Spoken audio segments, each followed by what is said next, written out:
These three things that we recognize are so evil: adultery, rape, murder. These three things that are so evil, done by a man who in other contexts, in other places, is so good. Keep this in mind. He doesn't start there. He ends up there.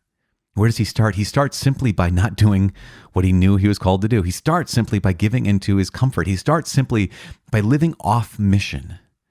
And when we live off mission, where it leads to a dark, dark place. Now, you and I might never become adulterers or rapists or murderers, but we all know that that's where it could end. When we start living off the mission that God has given to us, we don't know where it's going to end. What we're going to find tomorrow is that God has to step in. He has to step in and convict David of what he's done. And he does, which is great. It's one of the reasons why tomorrow we're going to be reading Psalm 51. It's David's prayer of repentance. But today we read Psalm 32, which is another prayer of repentance from David. And we give God praise for the fact that, yeah, God, I can sometimes find myself in a place where I did not ever dream I would end up here. I never imagined that I would end up in this place being an adulterer, being a rapist, being a murderer, being whatever the thing is, right? Being someone who's doing what I'm doing right now, or someone who's in the place where I am right now.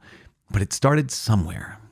So I go back to where it started and say, God, forgive me for that. And forgive me for this. It's so dark, but it's a story of our own hearts. And so we not only see the story of David, but we also learn from the story of David. And so, yeah, we just pray for each other, because we know that could be any one of us. That could be any one of us ending up being a murderer when we just decided to live off mission. That was all it was.